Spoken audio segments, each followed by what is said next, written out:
Yeah, we back with another video. A fantastic game of football from Liverpool Atletico. There's so much, so much to talk about this Liverpool side and the Atletico side.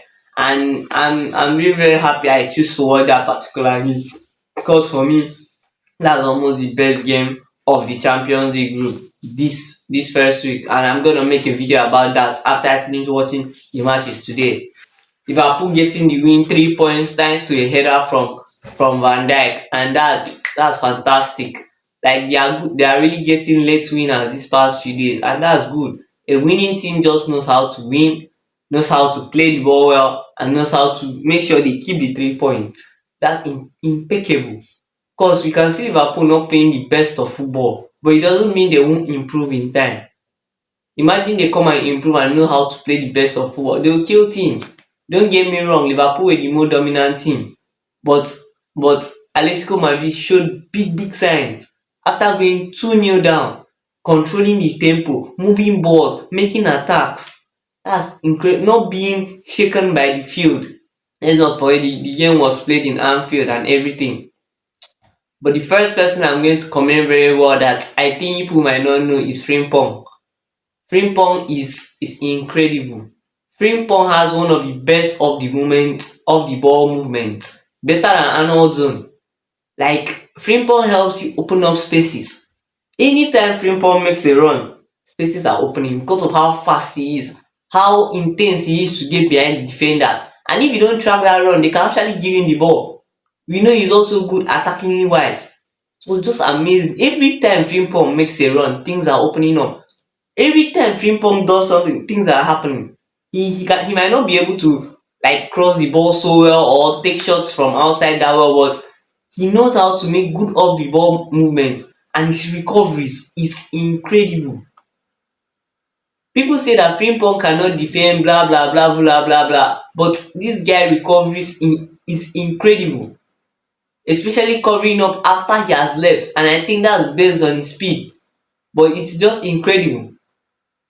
Van Dijk and Konate solid again, but this their backline won't be able to survive for long if they are being punctured by Atletico side that was not even with Julian Alvarez. Atletico side that it was the right back that was making the runs. Don't forget me, Atletico they were making bad last minute decisions, bad last calls to get the pass to the final striker. Very bad calls, and that's not nice. They have to improve in that. One player that I watched today and I was proud of, I don't like praising this kind of midfielder, but I watched him today and I was proud of him, was Gravenberg. Gravenberg was incredible. Bro, this guy was the one linking up almost all of Liverpool's attacks. He was controlling the tempo when he was about to be nicked of the ball, he will just lift the ball out of his leg. Even though he can't catch the ball, he knows the players will commit on him. It was just incredible, playing very well. I haven't seen him play so well in a while, bro. It's incredible. I've been hearing that Gravenberg was one of the best defensive midfielders in the Premier League last season, but I'm more of a raw defensive midfielder, and I used to support Caicedo. But today Gravenberg is trying to prove me wrong. I'm not changing my mentality in it, but Gravenberg was incredible. That's to show you how much of quality he gave the team today. Another player that was incredible was Szoboszlai, this brother is making sure he has a slot in this team. It's not easy. It's not easy. When he dropped from the first 11, Vets coming in, we all knew Vets is going to start. McAllister was a starting role in this team, and Gravenberg too. So Szoboszlai was the one supposed to drop. Next thing we saw Szoboszlai playing in the right back, playing very well, incredible, putting in a good performance. Now we have seen him moved into the midfield, trying to steal someone's role, and he played very well for the moment. He might not have done one of the best jobs, but I know one thing that I saw this man doing that most of the midfielders can't do, and he used it to his advantage. Because if you have this in your midfield, you know that you won't consider much goals. The way he was tracking back against a very fast player like Simeone, tracking back and forth, getting the balls, building in. Oh God, it was incredible. I still think Slots, because of this hard work, is going to find a way to pay him off. Because this kind of performance, this kind of hard work It's supposed to be commendable and all. Another player that we saw today, we were hoping for the best from him was Florian Wirtz. Like since Wirtz came, he has not hit the ground running like how we know Wirtz in Leverkusen. For me, he's still trying to do too much. He thinks that they paid the 140 million to him. No, brother, they did not pay the money to you. Let that shit go off your shoulder. Don't keep that shit on your head. Let it go off your shoulder. Play your football. It's not if you don't perform, it's not because you're not flopping because of the money. Play on what you love. He's trying to do too much. He's trying to make sure he's worth the 143 million. It's not what you should do. Play what you I don't know how to stress this enough. I know your quality. I know what you can do with the simple things you do.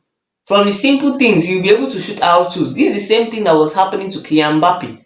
Coming into the team, trying to make sure he proves that he's worth the transfer. Bro, play this thing that you know.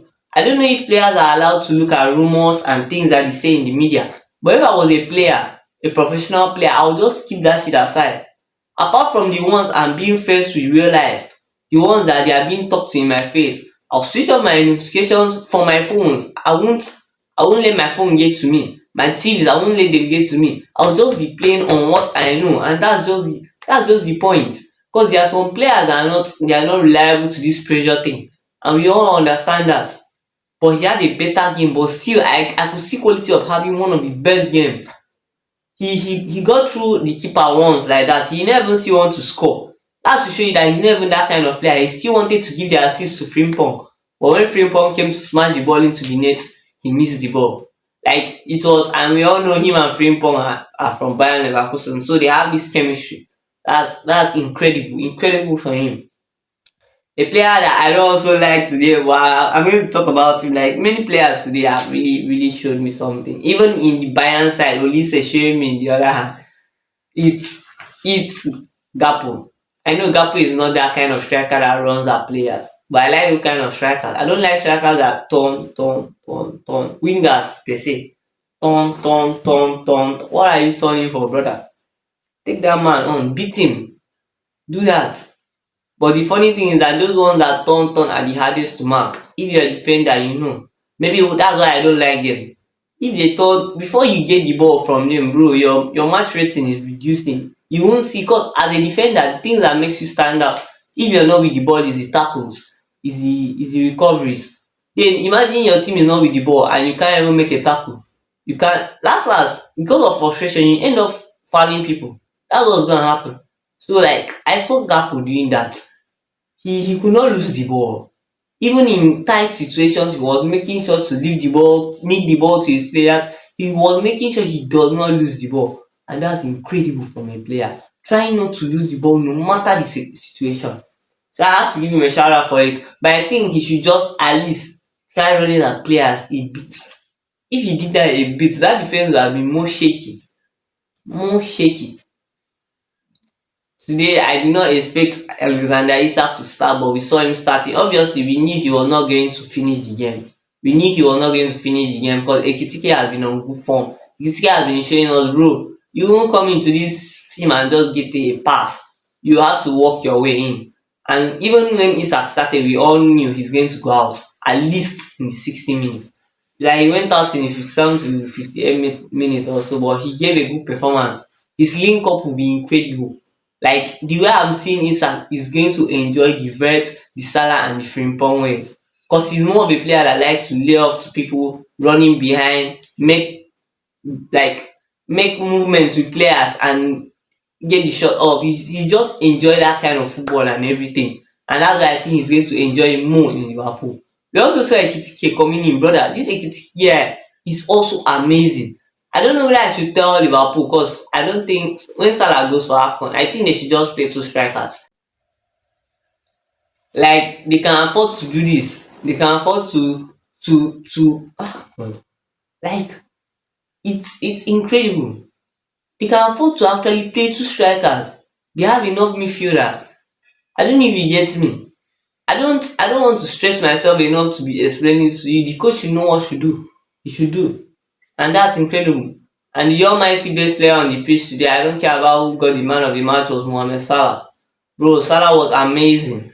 It's been a while I've seen this kind of amazing football from Mohamed Salah, but he was incredible. Involved in literally almost everything. He even hit the post. I won't blame him for that. Like the angle of his body was tight, but he still hit the post, scored a goal, and gave an assist. Like it's impeccable to see Salah back in his form. If you saw that his goal, you know it was not just any goal.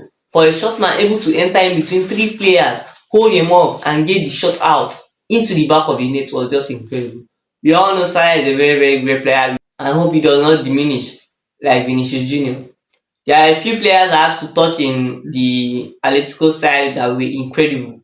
Barrios was playing very, very well as a midfielder. He was one of the best midfielders they had in that game. And that's incredible for a young player coming up.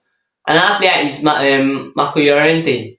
This guy, I have talked about him in some of my videos. This guy is incredible. He's just incredible to play with. Like his his development in Atletico was just impeccable.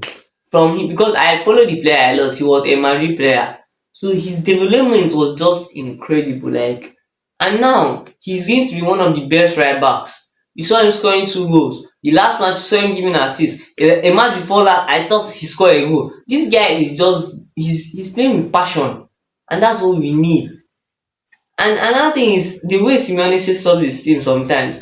He brought in Salot into this game, but he was not crossing the balls.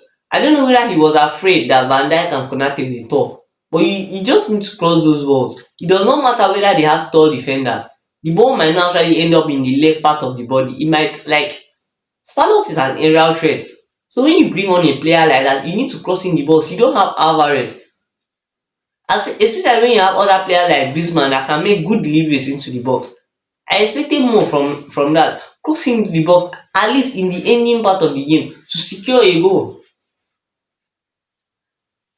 It's incredible how they play. And lastly is Simeone's son. Simeone's son is just what I don't know. That's hard work, pure hard work.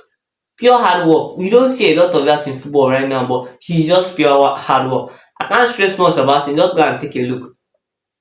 Let me know what you think in the comment section about the match though. Was it actually the best match of the UEFA Champions League this first week? Let me know. Like, comment, turn on notification. Let's see each other in the next video. Peace.